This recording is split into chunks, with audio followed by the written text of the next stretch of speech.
Hello दोस्तों, मेरे YouTube channel पर आपका स्वागत है। तो चलिए कहानी शुरू करते हैं। कहानी अच्छी लगे तो प्लीज़ चैनल को लाइक और शेयर जरूर करें। इसलिए तलाक ले ले और मुझे दे, ये कहते हुए मैंक मौली की तरफ आया, जिसे देखते हुए कांच ने पानी पूरे स्टॉल से मटकी को उठाया और मैंक के सिर पर दे मारा, जिसे देख वहाँ खड़े सभी लोग चौंक गए और अरमान मौली घबराहट में एकांश को देख रहे थे, लेकिन एकांश वहाँ भी नहीं रुका। उसने एक जोरदार लात मैंक के मुंह पर दे मारा, जिससे मैंक के नाक से खून निकलना, जिसकी बिना परवाह कर एकांश ने मैंक को एक बार फिर तमाचा जड़ दिया और उसके बाल को पकड़ते हुए बोला, सी इज़ माई वाइफ, जिसके खिलाफ मैं किसी की नज़र में बर्दाश्त नहीं कर सकती। ये कहते हुए एकांश ने एक दूसरा तमाचा मयंक के इस गाल पर जड़ दिया। एकांश के एक एक तमाचे मयंक को किसी गर्म लोहे की तरह महसूस हो रहे थे। जब वहां पर मयंक के पिता ने आते हुए गुस्से से कहा, कौन हो तुम, तुम्हारी हिम्मत कैसे मेरे बेटे को मारने की। ये कहते उन्होंने एकांश से मयंक को छुड़ाने की कोशिश की, जिसे बिना छोड़े एकांश ने सरपंच जी से कहा, सरपंच गांव की हालत को ठीक करने के लिए चुना जाता है, ना कि उसके बेटे को भूख की कुंवारी लड़कियों से मिटाने के। तुम अपना भाषण जाकर कहीं और दो, ये मेरा गांव है और यहाँ पर क्या होगा ये मैं तय करूंगा। तुम जैसा आया एक शहर का लौंडा नहीं, सरपंच ने गुस्से से कहा, जिस पर एकांश ने सरपंच जी के सामने मयंक के गाल पर एक और तमाचा जड़ दिया और उसे पीछे धकेल कर सरपंच जी से बोला, और यहाँ पर बात मेरी बीवी के कैरेक्टर की हुई है और जो उसे कैरेक्टर का हाथ उठाएगा उसका फैसला मैं करूंगा, कोई 2 टके का सरपंच नहीं। तू है कौन और तेरी औकात क्या है जो तुम मुझे 2 टके का कह रहा है। सरपंच का ईगो हर्ट हो गया था, जिसके छोटे से गुस्से से तमतमाए चेहरे को देखते हुए एकांश ने तिरछी मुस्कान के साथ कहा, तुम्हारे इस पूरे गांव को खरीद सकता हूं मैं, ये औकात है मेरी, और तुम मेरे एक छोटे से बाल को नहीं खरीद सकते। ये औकात है तुम्हारी। जिसकी गहरी आवाज को सुनते हुए सरपंच के रोंगटे खड़े, जिसे 2 मिनट घूरने के बाद एकांश ने मौली के पास आकर उसके हाथ को पकड़ कर कहा, चलो। मौली ने एकांश के हाथ को कस कर पकड़ लिया और एकांश उसे लेकर जाने लगा। जब पीछे से सरपंच ने कहा, तुझे छोड़ूंगा नहीं मैं, जिसकी धमकी को सुन एकांश ने उसकी तरफ देखा। जब उसकी नज़र उषा पर गई, जो कि वीडियो बना रही थी, जिसे देखते एकांश ने उषा के पास आकर उसके हाथ से फ़ोन ले लिया और अरमान की तरफ उछाल कर बोले, इसे मेरे नंबर पर सेंड कर देना, फिर देखते हैं कौन मुझे नहीं छोड़ता और किसे कुर्सी छोड़नी पड़ती है। इतना कहकर एकांश मौली के साथ वहां से चला, जिसके जाने के बाद सरपंच ने इधर उधर देखते हुए गुस्से से लोगों से पूछा, कौन है वो, कहाँ से आया है। जिनके सवाल पर एक आदमी ने कहा, सरपंच जी, वो प्रशांत जी का दामाद है, मुंबई से आया है, सुना है किसी बड़े बाप का बेटा, इसलिए आपसे ऐसी बदतमीजी करके गया है। जिसकी बात सुन सरपंच ने अपना सिर हिला दिया और मैंग को संभालते हुए अपने कुछ लोगों के साथ लेकर वहां से चला गया। वहीं मेले में हुए हादसे की खबर पूरे गांव में एक आग की तरह फैल गई। सुस्मिता जी वैसे तो मौली को बहुत ज्यादा सुनाना चाहती थी, लेकिन एकांश के दिए धमके के कारण उनकी जुबान से कुछ नहीं निकला था। इसी तरह पूरी रात दिन में तब्दील हो गई, लेकिन एकांश ने मैंग से रिलेटेड मौली से कोई सवाल नहीं पूछा। आज मौली और एकांश वापस मुंबई जान, लेकिन एकांश ने रिजर्वेशन कैंसिल करते हुए सीधा अपने प्राइवेट जेट को बुला लिया था और अभी मौली चावल के आटे के पतले घोल के साथ चीला रोटी बना रही।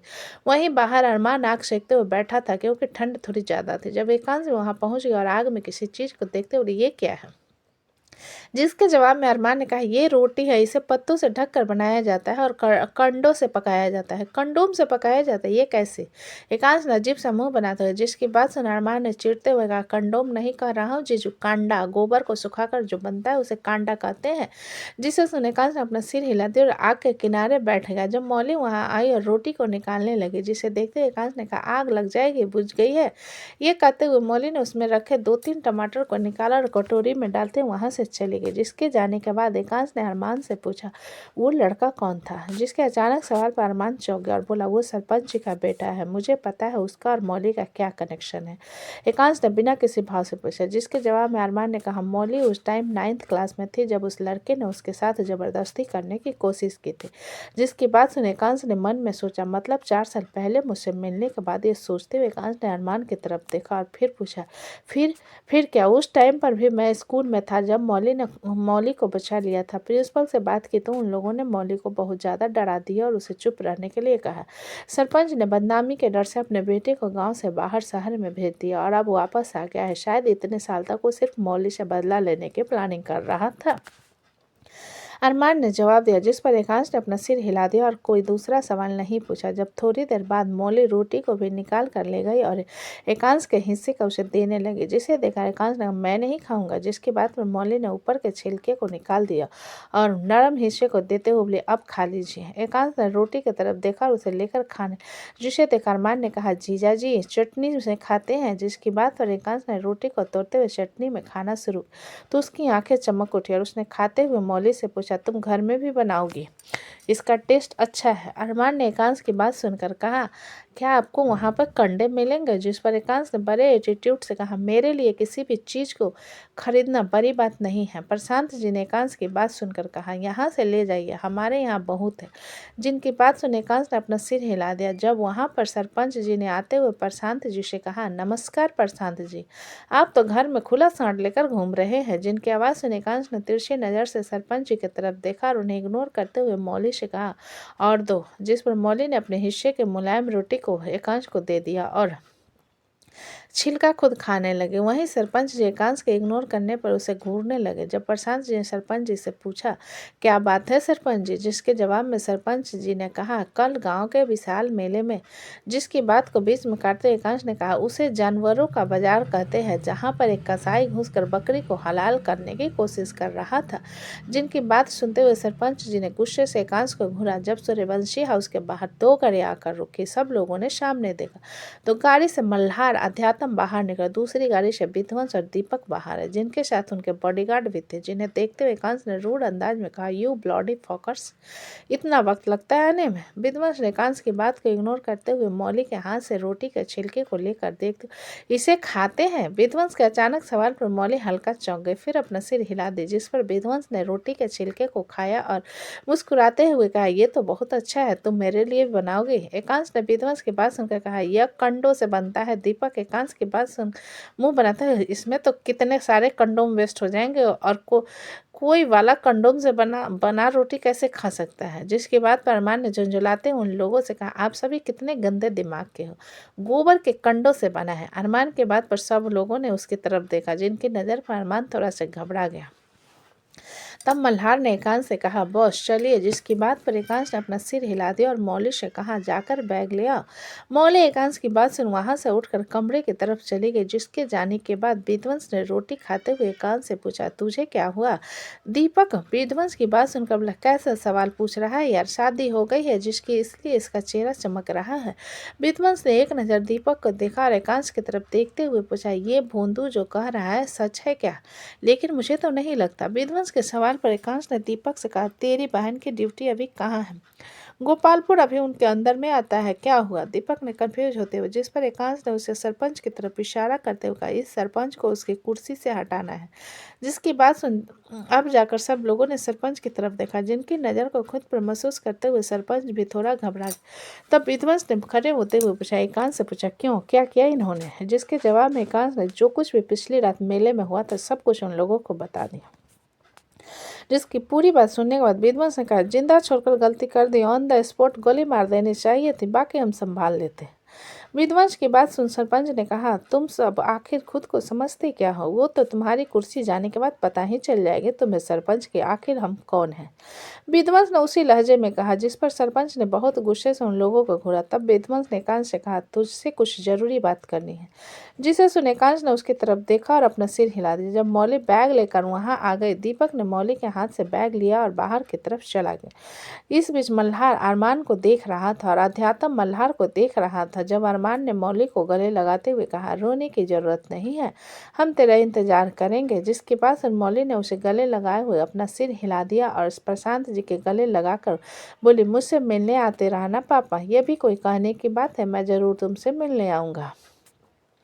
अपना ख्याल रखना और अपने ससुराल वाले का भी। ये कहते हुए प्रशांत जी ने मौली के माथे को चूम लिया, जिसने मौली अलग हुई और सुस्मिता जी की तरफ जाने लगी। तब एकांश ने कहा, लेट हो रहा है। इतना कहकर उसने मौली के हाथ को पकड़ा और उसे लेकर घर से बाहर चलाया।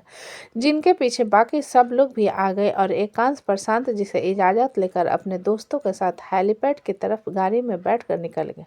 वहीं दूसरी तरफ मृत्युंजय ऋतिक से मिलने आया हुआ था, जहां दोनों खन्ना बिरला के स्टडी रूम में धूप सेकते हुए बैठे थे जब ऋतिक ने अपनी चुप्पी तोड़ते हुए मृत्युंजय से कहा, आप लोगों में से किसी ने मुझे बताया क्यों नहीं कि संगति की शादी उस कमीने से हुई है।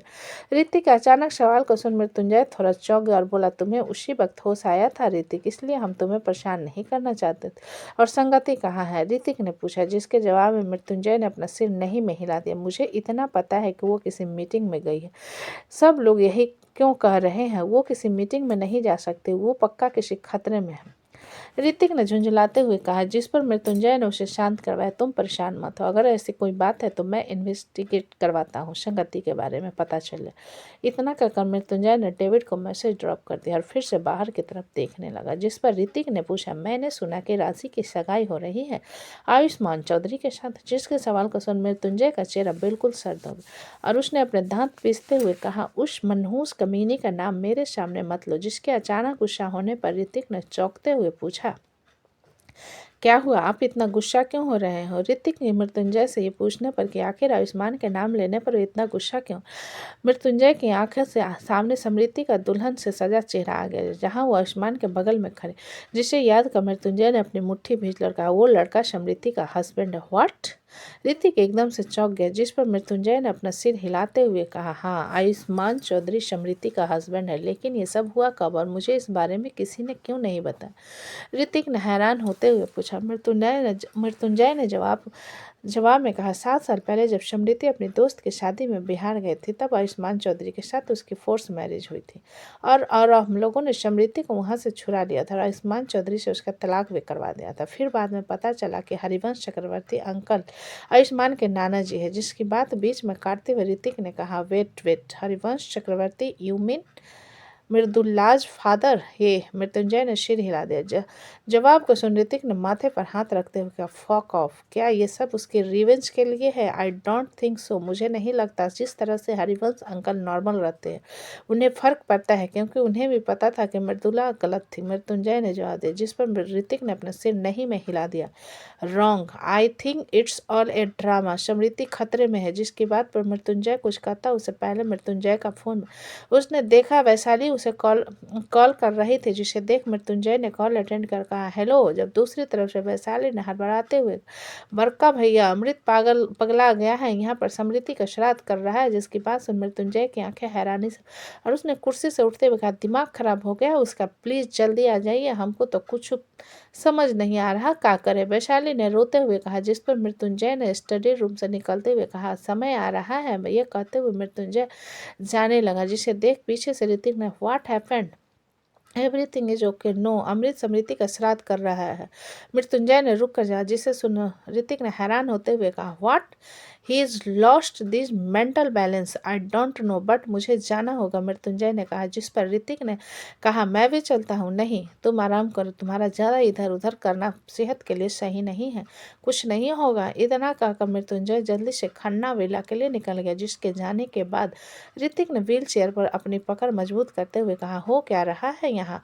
सब कुछ बिल्कुल मैसअप हो गया है। समृति, संगति, हमारे परिवार को क्या हो गया है? ये कहते हुए ऋतिक का चेहरा बिल्कुल सर्द हो गया। वहीं शारंग विला के गार्डन में इस वक्त अमृत बिना किसी भाव के अग्नि कुंड के सामने बैठा समृति के नाम का श्राद्ध कर रहा था और पंडित जी मंत्र पर सभी अमृत को रोकने की कोशिश कर रहे थे, लेकिन अमृत बिना किसी पर ध्यान दिए विधि को पूरा करने में लगा हुआ था। जब शारंग विला के एंट्रेंस पर एकांश की गाड़ी आकर रुकी, जिसके साथ मल्हार, अध्यात्म, विध्वंस और दीपक मौली के साथ बाहर निकले। घर में पहले एक अजीब से माहौल को देखते हुए वो सभी गार्डन की तरफ चले आए। एकांश को देख महक ने रोते हुए उसके पास आकर कहा, अंश, देखो ना अमृत भैया क्या कर रहे हैं, प्लीज उन्हें रोको। एकांश ने महक के आंसुओं को साफ करते हुए कहा, स्टॉप केयरिंग मॉम, क्या हुआ है?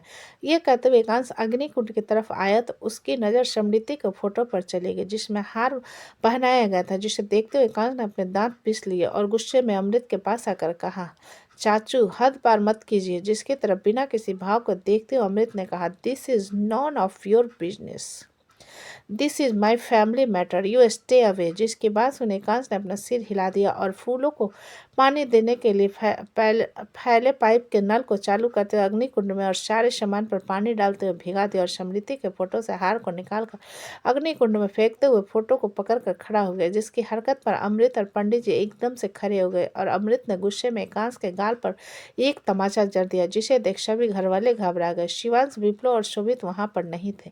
वो लोग ऑफिस गए हुए थे, जिनकी गैर मौजूदगी में अमृत ने यह सब तमाशा कर रहा था। जहां एकांश को थप्पड़ मारने के बाद अमृत ने अपने दांत पीसते हुए कहा, तुमसे कहा ना मेरे पारिवारिक मामले में अपना नाक घुसना बंद करो। This is all of our family.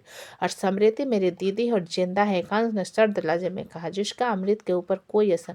उसने गुस्से से कहा, वो मेरे लिए मर गई है, इसलिए उसके नाम का श्राद्ध कर रहा हूँ। तो जाकर आप घर के बाहर मातम मनाइए, घर में मनहूसियत मत फैलाइए। ये कहते हुए एकांश ने पाइप बगल में फेंक दिया और पंडित जी की तरफ देखते हुए कहा, आपको दक्षिणा चाहिए क्या पंडित जी? जिसकी घूरती हुई नज़र पर पंडित जी जल्दी से अपना झोला पकड़कर खड़े होते हुए बोले, किसी अच्छे अवसर पर ले लूँगा, अभी चलता हूँ। इतना कहकर पंडित जी दुम दबाकर वहाँ से भाग।